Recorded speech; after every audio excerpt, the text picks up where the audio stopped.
Le Seigneur soit avec vous. Évangile de Jésus-Christ selon saint Jean. En ce temps-là, Jésus disait à Nicodème, « De même que le serpent de bronze fut élevé par Moïse dans le désert, ainsi faut-il que le Fils de l'homme soit élevé, afin qu'en lui, tout homme qui croit ait la vie éternelle. Car Dieu a tellement aimé le monde qu'il a donné son Fils unique afin que quiconque croit en lui ne se perde pas, mais obtienne la vie éternelle. Car Dieu a envoyé son Fils dans le monde, non pas pour juger le monde, mais pour que par lui le monde soit sauvé. Celui qui croit en lui échappe au jugement, celui qui ne croit pas est déjà jugé, du fait qu'il n'a pas cru au nom du Fils unique de Dieu. Et le jugement, le voici. La lumière est venue dans le monde, et les hommes ont préféré les ténèbres à la lumière, parce que leurs œuvres étaient mauvaises. Celui qui fait le mal déteste la lumière, il ne vient pas à la lumière, de peur que ses œuvres ne soient dénoncées. Mais celui qui fait la vérité vient à la lumière, pour qu'il soit manifeste que ses œuvres ont été accomplies en union avec Dieu. Acclamons la parole de Dieu.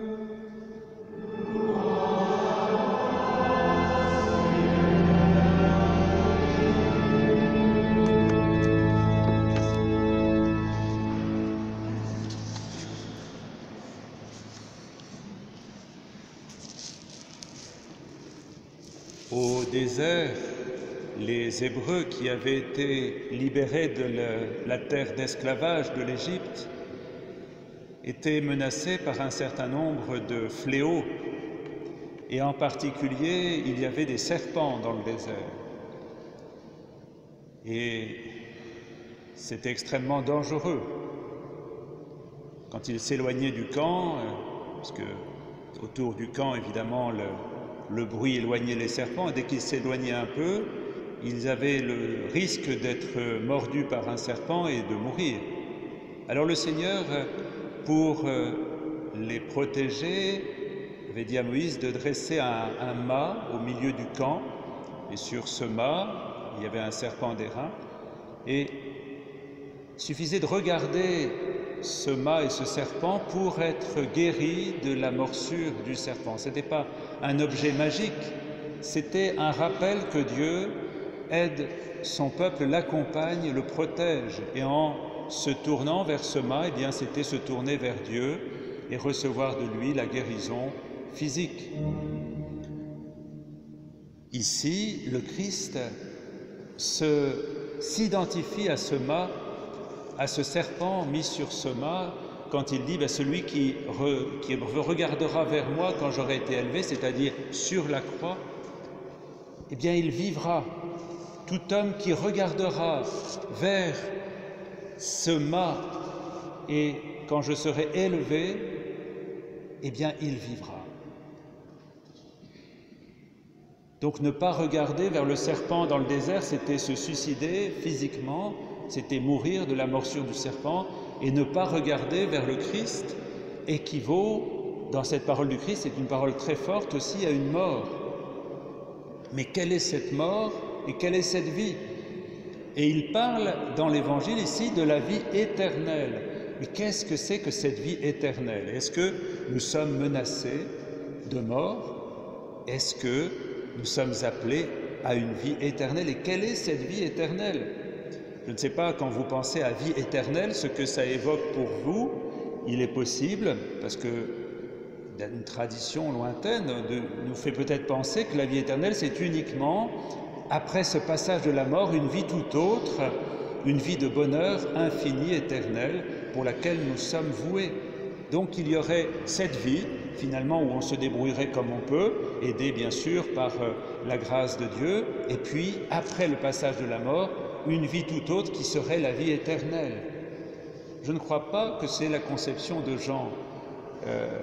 Ça s'identifie plutôt à une espèce de cette vision, à une espèce de nirvana bouddhiste, là où on pense qu'à un moment, eh bien, on est détaché de tout et on accède à la vraie vie. Chez Jean, la vie est dynamique, la vie que nous recevons de Dieu, la vie éternelle est dynamique et commence ici et maintenant.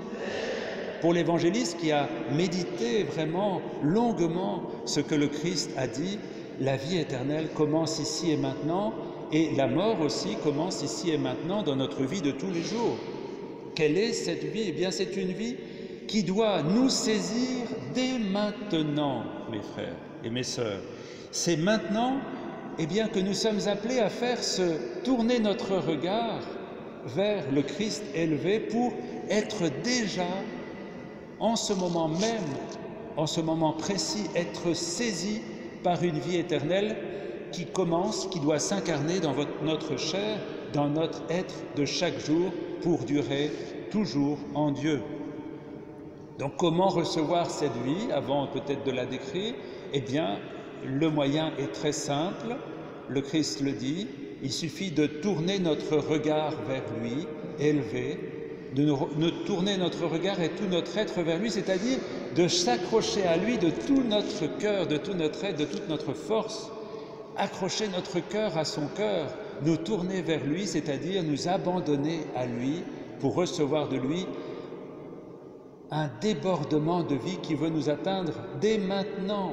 C'est Catherine de Sienne, Sainte Catherine de Sienne qui dit que le Christ lui a dit « Fais-toi capacité, je me ferai torrent ». Eh bien c'est ça, l'évangile d'aujourd'hui nous appelle à cela, à nous faire capacité, c'est-à-dire à nous accrocher de toute notre foi, de toute notre confiance à celui qui veut nous faire vivants, nous rendre vivants de sa vie. Alors vous direz, bon c'est très bien pour Catherine de Sienne, c'est une sainte exceptionnelle, bon elle est morte jeune, elle a marqué son temps, elle a marqué même l'histoire des papes puisqu'elle a ramené le pape d'Avignon à Rome, alors bon c'est bien pour elle, mais nous, comment accéder à cette vie? Eh bien, Saint Paul aujourd'hui est très précis, il n'y a pas, je dirais, de conditions pour accéder à cette vie. Qui que nous soyons, c'est par grâce que nous sommes sauvés, nous recevons tout de lui, c'est lui qui nous donne tout.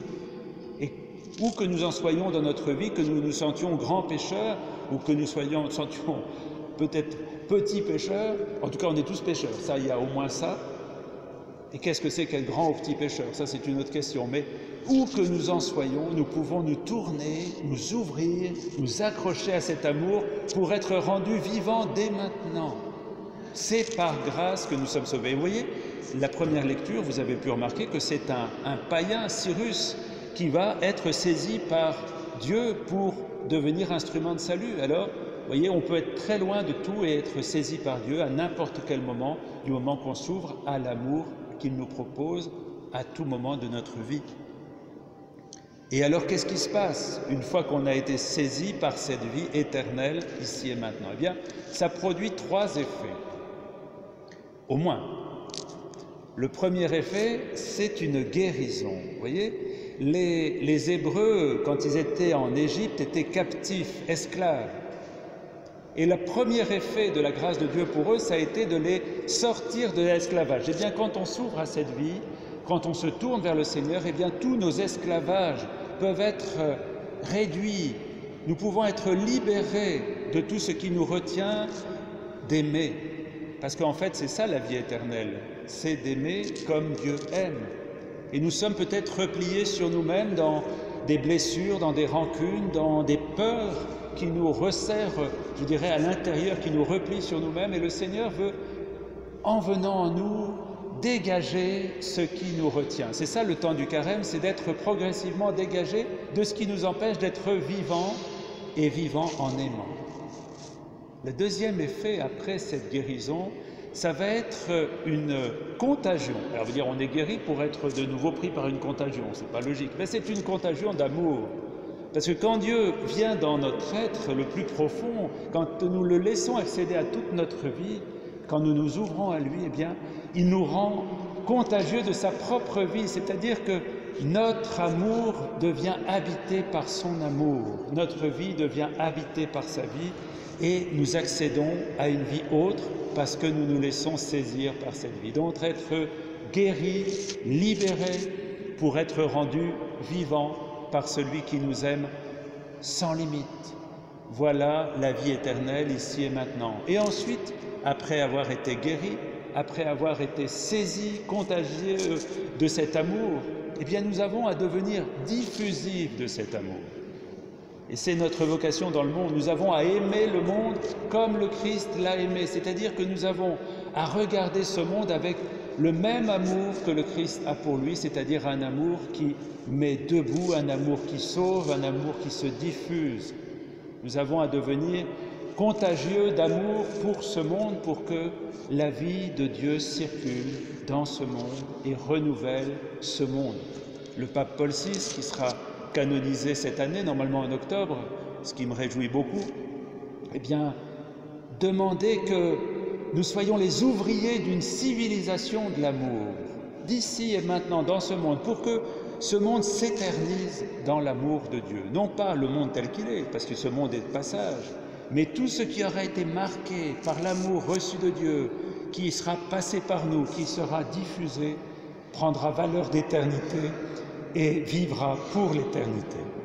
Bien que le Seigneur nous donne de rentrer dans cette joie du carême, qui est une joie d'une transfiguration de notre vie par l'amour donné gratuitement et que nous avons à diffuser gratuitement.